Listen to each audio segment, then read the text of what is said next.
What was it that was put on you? He had a Vaseline jar. And in the past, when he had tried to do this, he had had you put the Vaseline on? Yes, he put some on himself, and he had me put them on myself. On this occasion, he...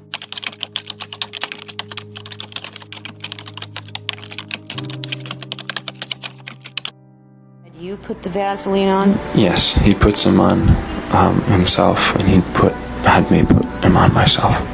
On this occasion, he put it on you? Yes. And what happened? He lined himself up and he started going into me like he had always done, but this time he was going in too far. And I said, "Dad, please stop." And I said, "Dad, you're hurting me." And he just kept on going further.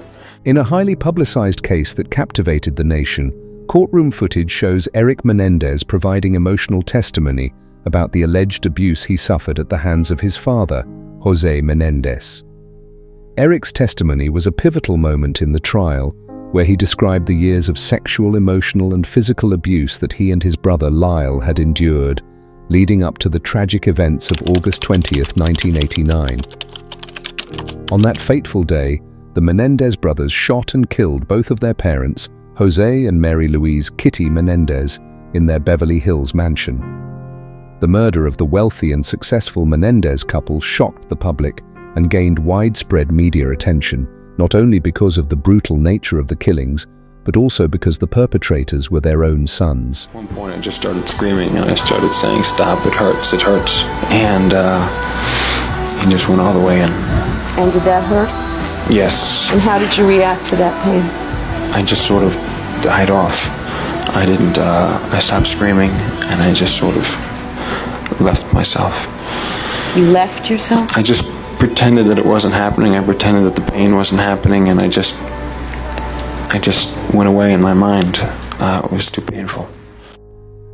Jose Menéndez, a powerful entertainment executive, was shot 6 times, including a fatal shot to the back of his head, while Kitty Menendez was shot 10 times in total.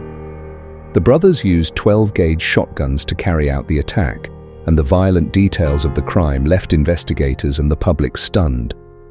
After the murders, Lyle and Erik Menendez remained in their family's home, seemingly waiting for the authorities to arrive. They believed that the noise of the gunshots would have prompted neighbors to call the police immediately. However, when law enforcement officers arrived later, the brothers claimed they had been out when the killings occurred, fabricating a story that they had returned home to find their parents dead.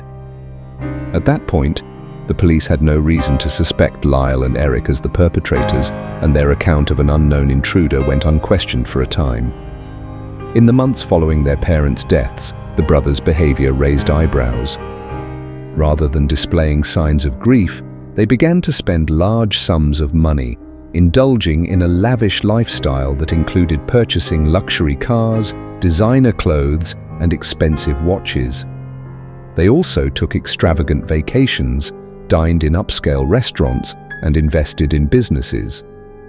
It was reported that the Menendez brothers burned through an estimated $700,000 of their parents' fortune in the 6 months before their eventual arrest. This behavior, coupled with the enormity of the crime, drew further scrutiny from both law enforcement and the public. The brothers' high spending and apparent lack of remorse contributed to mounting suspicions. Investigators began to look more closely at the possibility that Lyle and Erik had been involved in their parents' deaths, and eventually, the truth began to unravel. The turning point in the investigation came when Erik Menendez, in a session with his therapist, confessed to the murders. Unbeknownst to Erik, the therapist had recorded his confession, and when this information came to light, it provided crucial evidence for law enforcement. Both Lyle and Erik were arrested in early 1990, 6 months after the murders took place. The Menendez brothers' trial was one of the most widely watched and debated legal cases of the early 1990s. It captured the attention of the public due to the shocking nature of the crime and the defense put forth by the brothers. During the trial, Lyle and Erik Menendez testified that the murders were not premeditated acts driven by greed or malice, but rather desperate acts of self-defense. They claimed that their father, Jose Menéndez, had subjected them to years of severe sexual, emotional, and physical abuse, and that they had grown up in an environment of fear and intimidation. Erik and Lyle's defense rested on the argument that their actions were a result of the trauma they had experienced. They testified that in the weeks leading up to the murders, they had threatened to expose their father's abusive behavior. The brothers claimed that Jose Menéndez had responded to these threats with more intimidation and that they feared for their lives. According to their testimony, they believed their father would kill them to keep his abuse from being exposed. This fear, they argued, had driven them to commit the murders on that August night. The trial was highly controversial and led to intense media coverage, with the public divided on the validity of the brothers' claims of abuse. Many sympathized with the Menéndez brothers, believing their testimony of horrific abuse at the hands of their father. Others, however, viewed their actions as cold-blooded murder motivated by greed and the desire to inherit their parents' wealth. The defense team worked to portray the brothers as victims of long-standing abuse, while the prosecution focused on the brutality of the crime and the lavish spending that followed the murders, suggesting that the brothers were motivated by financial gain. The first trial resulted in a mistrial due to deadlocked juries. Each brother was tried separately, and the juries could not reach a unanimous decision, as jurors were divided on whether the killings were motivated by abuse or greed. This resulted in a legal stalemate, but the case did not end there. The Menéndez brothers were retried in a joint trial where the prosecution and defense presented much of the same evidence and arguments as in the first trials.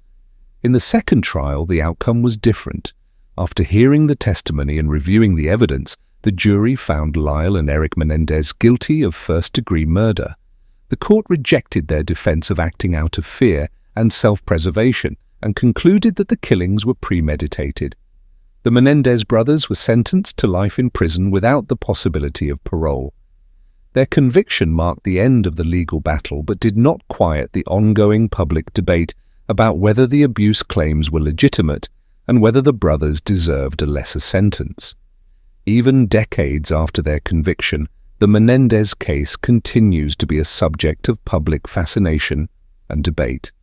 The questions surrounding the brothers' motivations, the extent of the alleged abuse, and the morality of their actions are still discussed in legal, psychological, and media circles. The Menéndez brothers remain incarcerated, serving their life sentences in prison, while the legacy of their case endures as one of the most notorious family murder trials in U.S. history.